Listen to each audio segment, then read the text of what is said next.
ওই জানালার কোনায় মুখ বের করা আমার ঢুকতেই ভয় লাগতেছে। এই মুহূর্তে যে সাপটি আপনারা দেখছেন, যে ঘরের মধ্যে জানালার মধ্যে আশ্রয় নিয়েছে, এই সাপটির নাম হচ্ছে bronze back tree snake, Bangla নাম হচ্ছে বেত আছড়া। এছাড়াও বিভিন্ন অঞ্চল বিভিন্ন নামে পরিচিত এই সাপ। তবে এই সাপের কামড়ে মানুষের মৃত্যু ভয় নেই। এই সাপ কিন্তু খুবই চঞ্চল, খুব চঞ্চল প্রকৃতির সাপ। এই সাপ আপনার ঘরে যে ঢুকে যায় সেটা হচ্ছে একমাত্র টিকটিকি গিরগিটি আপনার যে ঘরে আছে সেই শিকার করার জন্যই কিন্তু জানালা দিয়ে হোক বা দরজা দিয়ে হোক ঢুকে যায়। আবার সেই টিকটিকি গিরগিটি সে শিকার করে, আবার সে পুনরায় তার রাস্তা দিয়ে বের হয়ে যায়। তবে যে কোনো সাপ কামড়াক না কেন আপনারা অবশ্যই হাসপাতালে গিয়ে ডাক্তারের সাথে পরামর্শ করবেন। যেহেতু গাছে থাকতে ভালোবাসে, তাই এই সাপটিকে আমরা ঘর থেকে বের করে পাশে একটি সুন্দর ঝোপের মধ্যে একটা গাছ দেখছি, সেই গাছের মধ্যেই আমরা এই সাপটিকে রিলিজ করে দিলাম।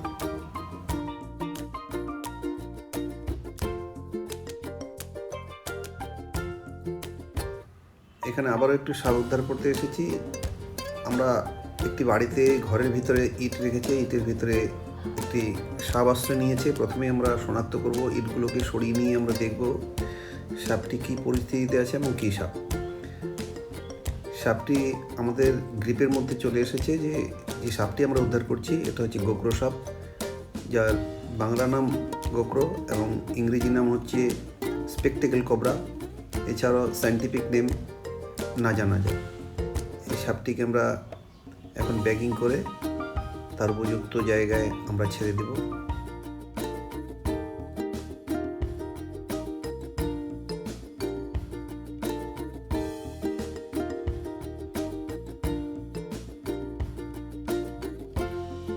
আমার ছোট ভাইকে সাপটাকে হসপিটাল নিয়ে আসলাম, সাপটাকে ধরি।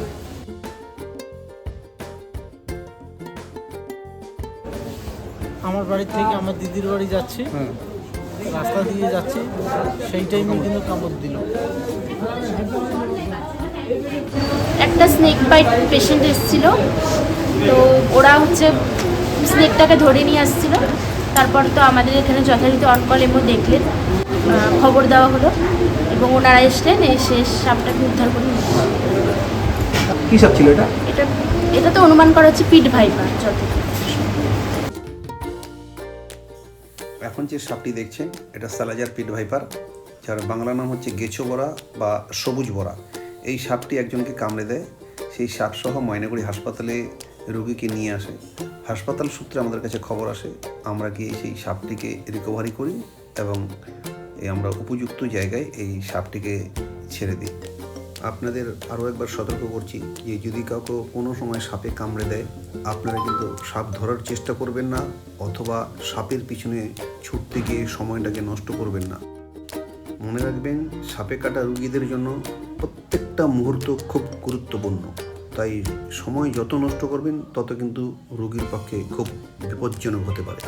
তাই সাপ ধরার কোনো প্রয়োজন নেই। সাপ যদি উদ্ধার করতেই হয় তাহলে রোগীকে আগে হাসপাতালে পৌঁছান, তারপরে নিকটতম বন দপ্তর অথবা কোনো রেস্কিউয়ারের সাথে যোগাযোগ করে আপনারা বিস্তারিত জানান।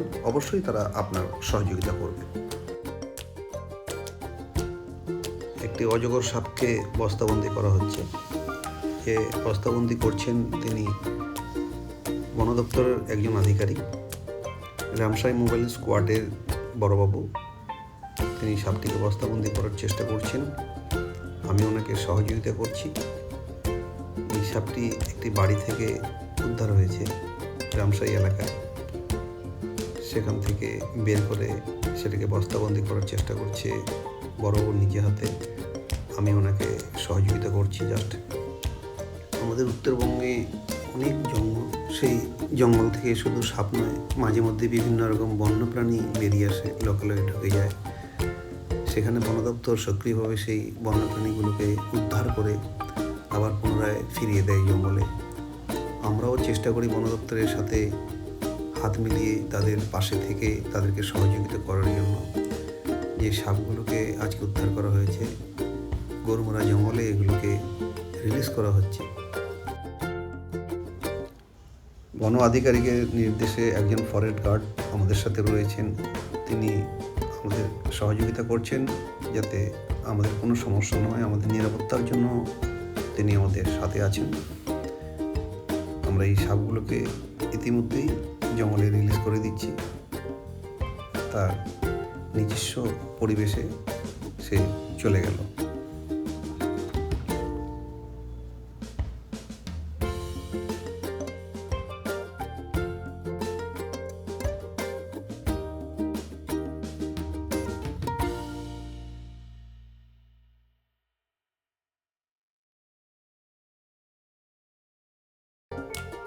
একটি বেবি কবরাও রেস্কিউ হয়েছে, সেটাকেও আমরা রিলিজ করে দিলাম।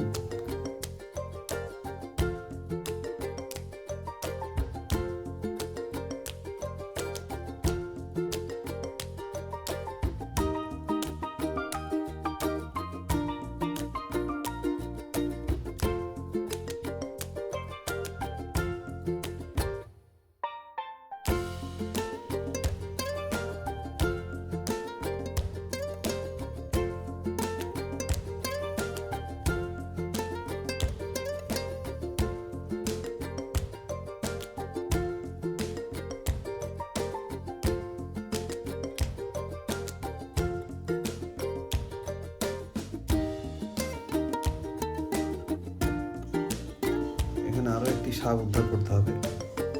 একটি রান্নাঘরে সাপ ঢুকে গেছে, এটা হচ্ছে রামসাই এলাকা। রান্নাঘরের একেবারে উপরে যে বাটামের মধ্যে, সেখানে আশ্রয় নিয়েছে এই সাপটি।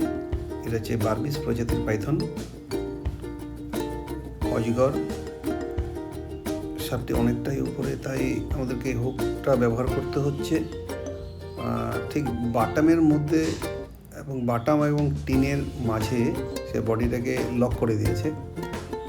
আমরা ধীরে ধীরে প্রথমে আগে লকটাকে খুলব, তারপরে বস্তা দিই, কারণ সাপ উপরে আমরা নিচে, এখান থেকে সহজ রেস্কিউ করা হবে না। তাই আমরা ব্যাগারটাকে ব্যবহার করে নেব নিজের নিরাপত্তার জন্য, যাতে করে আমাদেরকে আক্রমণ করতে না পারে এবং আমরা সেই সাপটিকে কোনো রকম ব্যথা দেব না। আমরা ধীরে ধীরে যে লকটা, ওই যে লক করেছে বাটামের মধ্যে, এই লকটাকে প্রথমে আমরা খোলার চেষ্টা করছি। একটু উপরের জন্য আমার একটু সমস্যা হচ্ছে, এখানে সিঁড়ির ব্যবস্থা করতে পারিনি। এখানে সিঁড়ি থাকলে তো এই উদ্ধার কাজটা আমাদের একটু সহজ হতো। যাকে উদ্ধার হয়ে গেল, একটু অসুবিধার মধ্যেই আমাদেরকে উদ্ধার করতে হলো। আমাদের সঙ্গে রয়েছে রামসাই মোবাইলের স্কোয়াড, ওনারা আমাদের সাথে আছেন। আমরা যৌথভাবেই এই সাপটিকে উদ্ধার করতে সক্ষম হলাম। এটাকে আমরা এখন ব্যাগিং করে এটিকেও আমরা গনমরা জঙ্গলে রিলিজ করে দেব।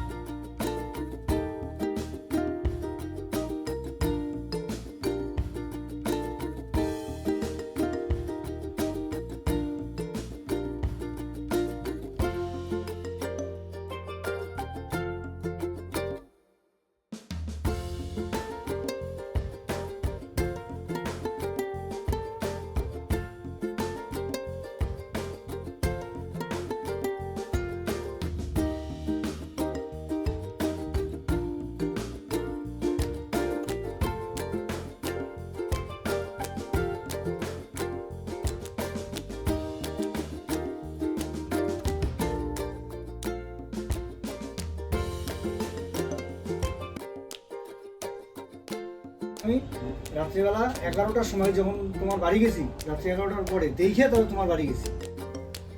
এখানে আরেকটি বাড়িতে সাপ, সেখানেও আমরা এসেছি। এখানে তল্লাশি চলছে। তিনি বলেছেন রাত 12টার সময় ঘরের ভিতরে সাপ দেখেছেন, কিন্তু কী সাপ তিনি চিনতে পারেননি। তবে আমরা তল্লাশি করছি। যে সাপটি আপনারা দেখছেন, এটা ওই অজগর সাপ। এটিকেও ইতিমধ্যেই রেস্কিউ করা হলো। এটাকে আমরা একটু চেকিং করে নেব। গলার মধ্যে একটি আঘাতের চিহ্ন আমরা লক্ষ্য করছি, তাই এই সাপটিকে পর্যবেক্ষণ করার জন্য আমাদের একটা পাইপ ব্যবহার করতে হবে। পাইপের মাধ্যমে আমি এই সাপটিকে গলার যে সাইডটা, সেখানে দেখে নেব আঘাতটা কতটা ক্ষত। তাই ব্যাগিং করার আগে প্রথমে আমি সাপটিকে একটি পাইপের সাহায্যে আমি সাপটিকে ধরব এবং সেই জায়গাটাকে আমি পর্যবেক্ষণ করব কতটা আঘাত আছে। এই আঘাতের চিহ্নটি আমি যে দেখলাম তাতে সামান্যই আছে, তাতে কোনো সমস্যা হবে না। অনেক পুরনো, হয়তো কোনো সাপের সাথে বা বেজির সাথে লড়াই করে সেটি হয়েছে, তো স্বাভাবিকভাবেই ও ঠিক হয়ে যাবে। এখানে দুটি গোগ্র সাপও আমরা উদ্ধার করেছি, সেই সাপ দুটিকেও আমরা নিরাপদে ছেড়ে দিলাম।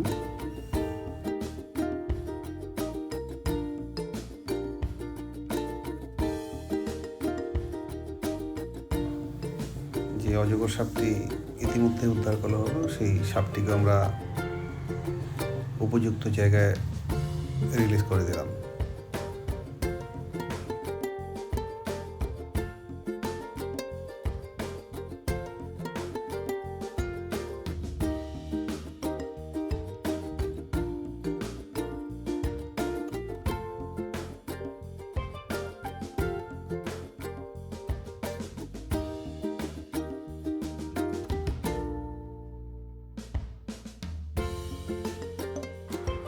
আবারও একটি সাপ উদ্ধার করতে হচ্ছে জাল কেটে।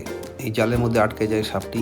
এভাবেই মাঝে মধ্যেই আমাদের কাছে খবর আসে জালের মধ্যে আটকে যায় সাপ, গোসাপ, বিভিন্ন রকমের সরীসৃপ, পাখি এবং অনেক সময় কিছু কিছু ছোট ছোট বন্যপ্রাণীর মৃত্যু পর্যন্ত হয় এই জালে আটকে।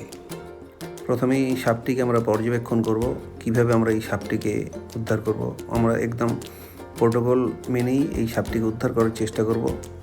যেহেতু গোগ্র সাপ, এই সাপটিকে উদ্ধার করতে এসে আমার যাতে কোনো বিপদ না হয়, প্রথমে আমি একটা পাইপ নিয়ে নেব সাইজ মতো, যে সাপের যে সাইজ, তারপর একটা কেচি নিয়ে নেব আমাকে নেটটা কাটার জন্য। তারপরে লেজটাকে সরিয়ে নেব যাতে লেজ দিয়ে জালের মধ্যে পুনরায় আটকে না যায়। প্রথমে এই পাইপের মধ্যে আমি মাথাটাকে একটু ঢুকিয়ে দেব, কারণ নিজেকে সুরক্ষিত রাখা খুব জরুরি। কারণ আমি একজনকে রক্ষা করতে এসেছি, বিপদ থেকে রক্ষা করতে এসেছি। সেই রক্ষা করতে এসে যদি নিজেরই কোনো বিপদ হয় তাহলে কিন্তু সেটা একেবারেই ব্যর্থ। সুতরাং আমরা 100% আমাদের নিজের সুরক্ষাটা আমরা বুঝে নেব, তারপরেই আমরা একজনের বিপদকে আমরা বিপদ থেকে মুক্ত করার চেষ্টা করব। বৃষ্টি হচ্ছে, বৃষ্টির মধ্যেই এই কাজটা আমাকে করতে হচ্ছে। জালটা একটু শক্ত টাইপের, তাই কাটতে একটু সমস্যা হচ্ছে, তবুও চেষ্টা করছি ব্লেড দিয়ে সেটাকে ধীরে ধীরে কাটার, যাতে সাপটি কোনো রকম আঘাত না পায়।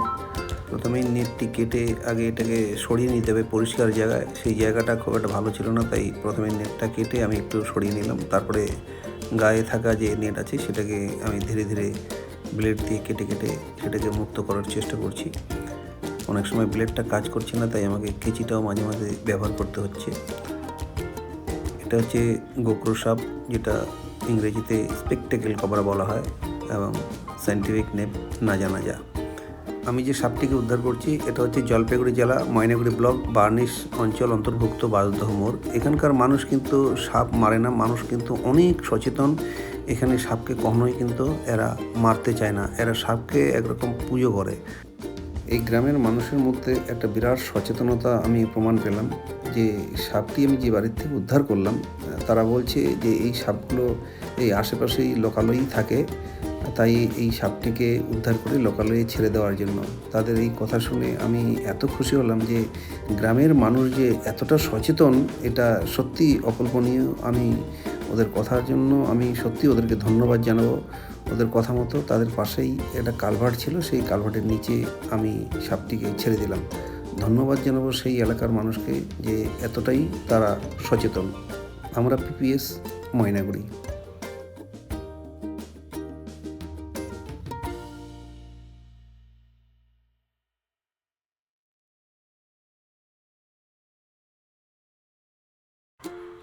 আবারও একটি সাপ উদ্ধার করতে হচ্ছে জাল কেটে। এই জালের মধ্যে আটকে যায় সাপটি। এভাবেই মাঝে মধ্যেই আমাদের কাছে খবর আসে জালের মধ্যে আটকে যায় সাপ, গোসাপ, বিভিন্ন রকমের সরীসৃপ, পাখি এবং অনেক সময় কিছু কিছু ছোট ছোট বন্যপ্রাণীর মৃত্যু পর্যন্ত হয় এই জালে আটকে। প্রথমেই সাপটিকে আমরা পর্যবেক্ষণ করব, কিভাবে আমরা এই সাপটিকে উদ্ধার করব। আমরা একদম প্রোটোকল মেনেই এই সাপটিকে উদ্ধার করার চেষ্টা করব। যেহেতু গোকরো সাপ, এই সাপটিকে উদ্ধার করতে এসে আমার যাতে কোনো বিপদ না হয়, প্রথমে আমি একটা পাইপ নিয়ে নিব সাইজ মতো, যে সাপের যে সাইজ, তারপর একটা কেচি নিয়ে নেব আমাকে নেটটা কাটার জন্য। তারপরে লেজটাকে সরিয়ে নেব যাতে লেজ দিয়ে জালের মধ্যে পুনরায় আটকে না যায়। প্রথমে এই পাইপের মধ্যে আমি মাথাটাকে একটু ঢুকিয়ে দেব, কারণ নিজেকে সুরক্ষিত রাখা খুব জরুরি। কারণ আমি একজনকে রক্ষা করতে এসেছি, বিপদ থেকে রক্ষা করতে এসেছি। সেই রক্ষা করতে এসে যদি নিজেরই কোনো বিপদ হয় তাহলে কিন্তু সেটা একেবারেই ব্যর্থ। সুতরাং আমরা 100% আমাদের নিজের সুরক্ষাটা আমরা বুঝে নেব, তারপরেই আমরা একজনের বিপদকে আমরা বিপদ থেকে মুক্ত করার চেষ্টা করব। বৃষ্টি হচ্ছে, বৃষ্টির মধ্যেই এই কাজটা আমাকে করতে হচ্ছে। জালটা একটু শক্ত টাইপের, তাই কাটতে একটু সমস্যা হচ্ছে, তবুও চেষ্টা করছি ব্লেড দিয়ে সেটাকে ধীরে ধীরে কাটার, যাতে সাপটি কোনো রকম আঘাত না পায়। প্রথমেই নেটটি কেটে আগে এটাকে সরিয়ে নিতে হবে পরিষ্কার জায়গায়। সেই জায়গাটা খুব একটা ভালো ছিল না, তাই প্রথমে নেটটা কেটে আমি একটু সরিয়ে নিলাম। তারপরে গায়ে থাকা যে নেট আছে সেটাকে আমি ধীরে ধীরে ব্লেড দিয়ে কেটে কেটে সেটাকে মুক্ত করার চেষ্টা করছি। অনেক সময় ব্লেডটা কাজ করছে না, তাই আমাকে কেচিটাও মাঝে মাঝে ব্যবহার করতে হচ্ছে। এটা হচ্ছে গোকরো সাপ, যেটা ইংরেজিতে স্পেকটেকেল কবরা বলা হয় এবং সায়েন্টিফিক নেম নাজা। আমি যে সাপটিকে উদ্ধার করছি এটা হচ্ছে জলপাইগুড়ি জেলা ময়নাগুড়ি ব্লক বার্নিশ অঞ্চল অন্তর্ভুক্ত বাজদহ মোড়। এখানকার মানুষ কিন্তু সাপ মারে না, মানুষ কিন্তু অনেক সচেতন। এখানে সাপকে কখনোই কিন্তু এরা মারতে চায় না, এরা সাপকে একরকম পুজো করে। এই গ্রামের মানুষের মধ্যে একটা বিরাট সচেতনতা আমি প্রমাণ পেলাম, যে সাপটি আমি যে বাড়ির থেকে উদ্ধার করলাম তারা বলছে যে এই সাপগুলো এই আশেপাশেই লোকালয়েই থাকে, তাই এই সাপটিকে উদ্ধার করে লোকালয়ে ছেড়ে দেওয়ার জন্য। তাদের এই কথা শুনে আমি এত খুশি হলাম যে গ্রামের মানুষ যে এতটা সচেতন, এটা সত্যি অকল্পনীয়। আমি ওদের কথার জন্য আমি সত্যি ওদেরকে ধন্যবাদ জানাবো। ওদের কথা মতো তাদের পাশেই একটা কালভার্ট ছিল, সেই কালভার্টের নিচে আমি সাপটিকে ছেড়ে দিলাম। ধন্যবাদ জানাবো সেই এলাকার মানুষকে যে এতটাই তারা সচেতন। আমরা পিপিএস ময়নাগুড়ি।